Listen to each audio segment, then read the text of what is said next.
Salut les investisseurs malins, j'espère que tu vas bien. Aujourd'hui, je te parle d'un piège, le piège de la fiscalité que tu ignores sûrement. C'est quelque chose que j'observe au quotidien avec les gens avec qui je travaille, avec les investisseurs. Et il y a malheureusement très fort à parier que tu tombes toi aussi dans ce piège. Je te parle de ça tout de suite, c'est parti.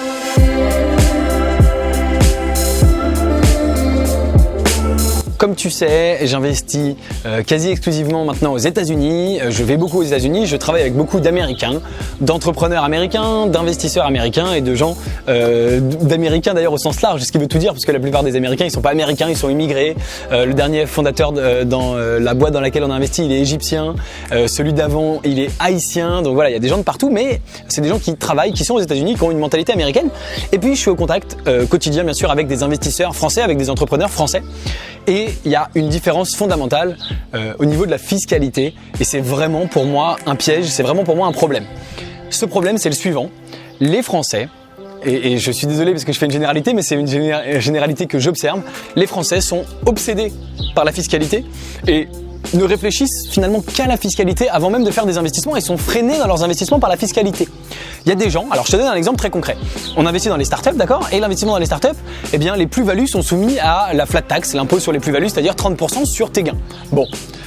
C'est normal et en soi, c'est pas vraiment un problème. Si tu payes des impôts, c'est que tu as gagné de l'argent. Il vaut mieux payer des impôts. Plus tu en payes, plus tu as gagné de l'argent et on va te demander des impôts que sur l'argent que tu as gagné, pas sur l'argent du départ que tu as investi.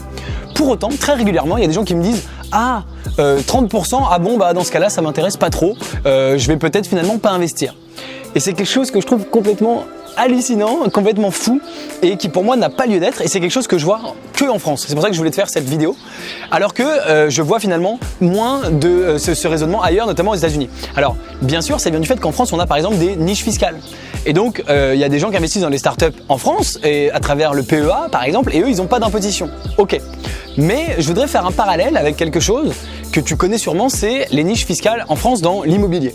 Il y a plein de niches fiscales pour acheter, pour investir dans l'immobilier neuf.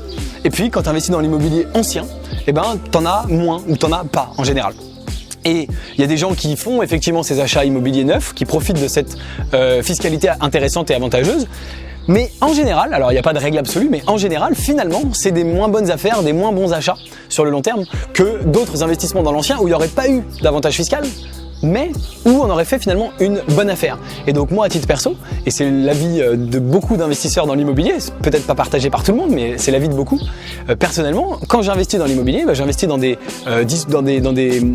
logements, on va dire, qui n'ont pas de dispositifs d'aide fiscale, de niche fiscale et d'accompagnement fiscal, bref, t'as compris, des accompagnements fiscaux, on va dire, mais qui sont des affaires intéressantes plutôt que d'investir dans des trucs où j'ai du Pinel, du machin, du Malraux ou ce que tu veux, mais qui est finalement des moins bonnes affaires.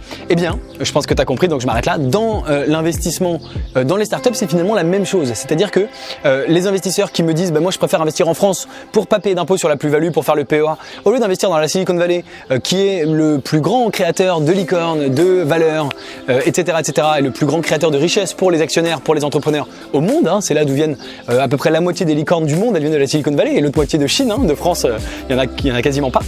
Eh ben, je trouve ça finalement dommage. Je trouve que c'est un mauvais raisonnement, que c'est une erreur. Et encore une fois, c'est un raisonnement que je vois en France. C'est très franco-français et c'est vraiment une erreur grave.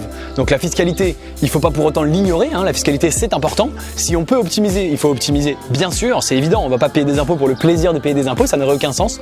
Mais pour autant, c'est un problème qui ne doit pas arriver au-dessus de faire des bons investissements. Il faut d'abord faire des bons investissements intéressants et ensuite avec ces investissements essayer d'optimiser la fiscalité. Et le vrai problème, c'est que je vois beaucoup de gens qui veulent d'abord optimiser la fiscalité avant tout et en dessous de ça faire des investissements qui rentrent du coup dans les cases d'une fiscalité optimisée et qui sont en général beaucoup moins bons. Voilà ce que je veux te partager, c'est vraiment un vrai problème, j'en avais je crois jamais parlé sur cette chaîne YouTube alors que c'est un truc que je vois vraiment au quotidien et qui franchement entre toi et moi m'énerve. Donc peut-être que si tu prends conscience de ça à l'instant au moment où tu vois cette vidéo et que tu te dis ah bah oui effectivement si l'impôt m'a freiné mais c'est pas une bonne raison, et ben dis-le moi en commentaire et puis surtout si tu veux en profiter pour investir avec moi dans la Silicon Valley où il n'y a pas de niche fiscale particulière mais des super boîtes, et bien tu peux bien sûr le faire en rejoignant le club privé Léonis dans lequel je te propose d'investir avec moi avec des petites sommes dans des startups start-up à très fort potentiel et en très forte croissance dans la Silicon Valley. Si tu veux le faire, si tu veux le faire avec moi bien sûr et avec les membres du club, tu peux rejoindre le club privé, le lien est juste en dessous dans la description de cette vidéo. Dis-moi si tu fais cette erreur, si tu penses comme moi ou pas, ou dis-moi si t'es pas d'accord en commentaire pour terminer.